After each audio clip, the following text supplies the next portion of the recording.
Hey folks, it's Bill Lavoie here with Shacknews.com, and today I'm going to give you a Civilization 7 guide.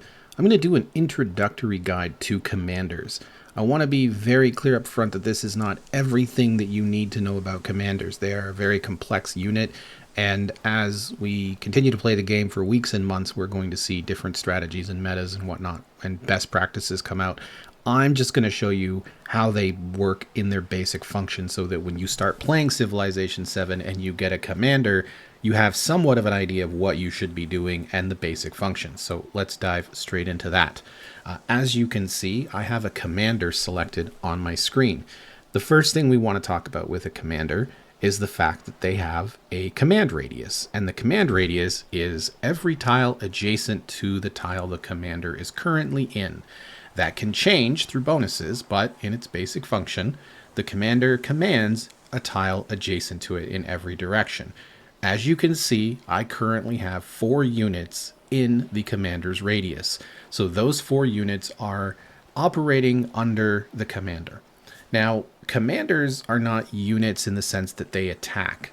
They do have, I think, a little bit of defense, so they, can usually stave off a little bit of an attack, but they're not designed for combat. They should not be engaging directly in combat. They are designed as a support unit, an overseer for your combat units. So how do the commanders work? In previous Civilization games, when you attacked with a unit, when a unit engaged in combat, that unit would earn XP, and then that unit could usually be promoted, leveled up, and get some gameplay bonuses by engaging in more and more combat. That has changed in Civilization 7. When a unit within the commander's radius engages in combat or some other action, they will earn XP for the commander.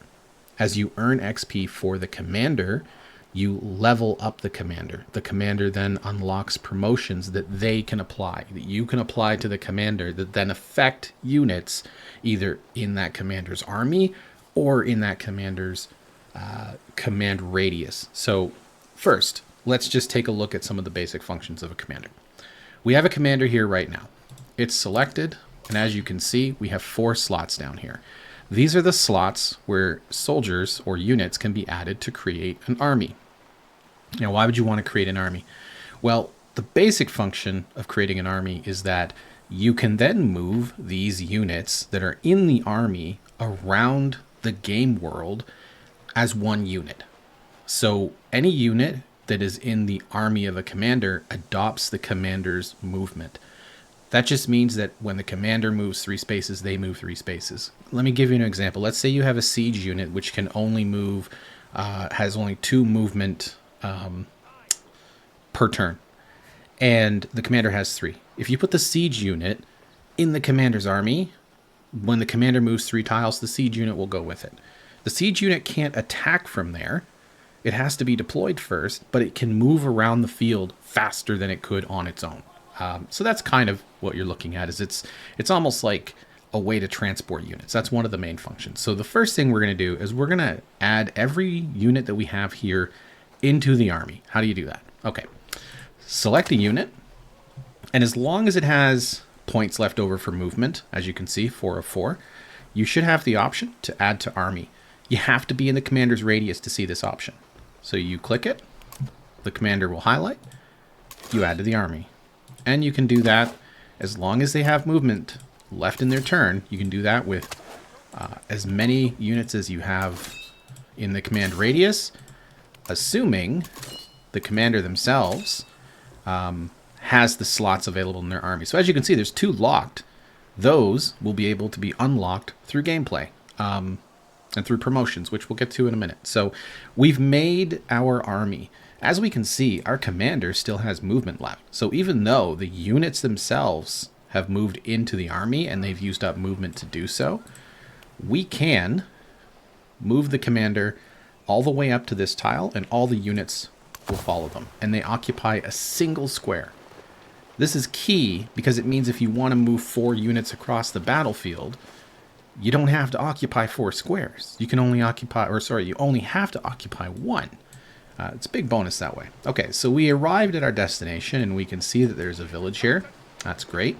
we're going to attack that village because it's hostile, and there is a swordsman inside, and we want to show you how some other commanders' functions work. So if I select the commander right now, I have no movement left. If I select units within, it looks like I actually have movement left. But it's not going to allow me to deploy these units because they've already used that up. All right, so we can't do anything else with this unit or the units within it right now. But I am going to go ahead and I'm going to move. I'm just going to move this into range. I don't think I'm going to use it because I want to show off the commander, but we're going to move it in range. All right, next turn. Easy enough. We're going to skip on the cog. We don't need it. Now, we zoom in a little bit, and we click the commander, and we have all these unit options. Now, I've got 3 ranged units here, and then I've got a swordsman. So I'm going to click on a ranged unit. Actually, you know what I'm going to do first? I'm going to click on the swordsman, and there's an option to leave army. You can't really attack and defend well with units in an army. Yes, they may survive an attack, but when an enemy attacks any units in a commander's army or an army in general, I don't even think they take damage. So it's really not meant for combat. Like, this is more of like a transportation method. So once you get where you're going and you're ready to fight, it's imperative that you unpack your army. So we're going to do that. The swordsman, I want to put, let's see, how do I want to do this? Yeah, we'll drop the swordsman right there. And we're going to drop a siege unit right here. We are going to drop another siege unit right here. And as you can see, they can only be deployed in the command radius, so I can't go multiple squares away. Unless the command radius is larger, I guess that's maybe possible. But okay, so we've deployed our army. Now, it's also really important, again, to just... I can't say this enough, because if you're not careful, you're going to lose your commander, and that's a sad day. Your commander's not meant to fight. So when you get close to the action, protect them with the army. As you can see, I have a perimeter around my commander so that there's at least protection. And now, if this was a siege unit, they could certainly hit my commander from that distance. However, that's a swordsman. They would have to go through my ranged unit or my melee unit in order to get to the commander. So as of right now, the commander's safe, and you can always leave units on top of the commander if you wanted to. Or you can, if things are just getting hairy, you can just grab the commander and run. You don't have to keep them there. Your units can continue to fight on their own. They don't have to be in a command radius. This is just an option. So, all right. So in this case, I think what I'm actually going to do is tell the commander to fortify, just to make sure it gets some bonuses there, and we'll go next turn. Lots of things happening. All right. So I have a ranged unit here. Now, as you can see, I don't have the option to attack because I don't have a line of sight. I guess the river is blocking me. So I'm going to move this ranged unit over here. Now, they are outside the command radius, and they can attack now. That's great. But this is really good because I want to show you examples of how the command radius works. So if you look at the commander selected, they're still building their fortifications. I'm going to use this ranged unit, and I'm going to attack this swordsman. And what I want you to pay attention to is the commander's tile and watch for the XP pop up. Plus 4 XP. If I click the commander, okay, I'm going to click this promote option, and this is where we're going to dig into this. You can see I now have 4 of 45 XP. As soon as I hit 45 XP, I'm going to get a point, and then I can spend that point in one of these categories to get a bonus. So that's really the function of the commander. You're trying to get XP for the commander so that you can level them up and get bonuses so that the units that the commander has within their radius take those bonuses and put them to good use in your combat. One of the things that I'm always excited about when I'm leveling up my commander is under the assault category. Initiative. Units can move after unpacking from this commander. I absolutely love this because it means that if you're walking across the map and your commander runs into a unit while it has a bunch of units in its army, you can deploy them and attack in the same turn. And that's extremely helpful. But I'm not trying to tell you how to use your commander once, you kind of learn the ins and outs. I'm just letting you know that, that's my favorite. And down here we have commendation points, which also grant bonuses. So if you want to unlock all the bonuses in a tree, you're going to have to work very hard.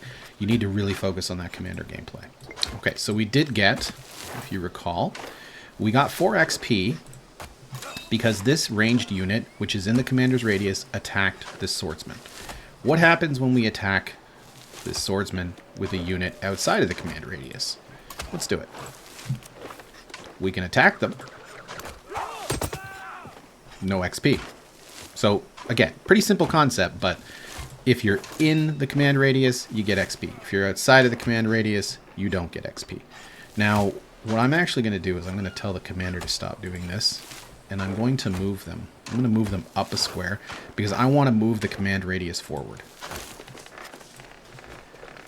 Okay. There we go. There's the command radius. The command radius now includes this unit.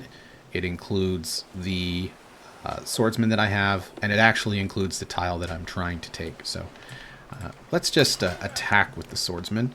Doesn't look like we'll win this turn, but that's okay. What we did do is get 4 more XP for the commander.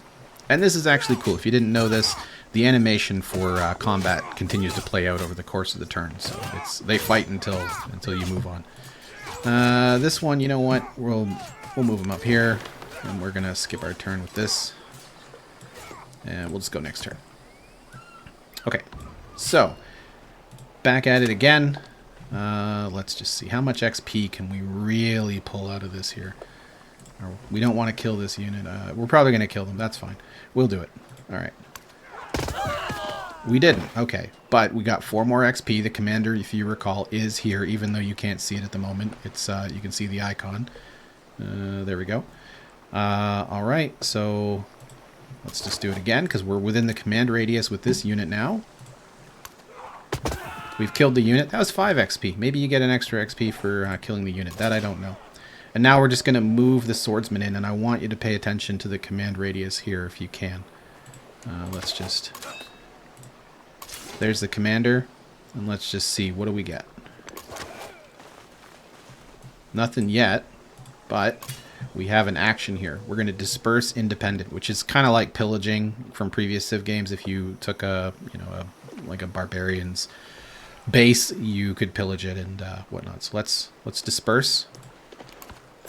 The map Okay. was a model. I got 600 science for doing that, but more importantly, I got 25 XP on the commander. So some actions, of course, are going to give you more XP than others, which is really important to keep in mind.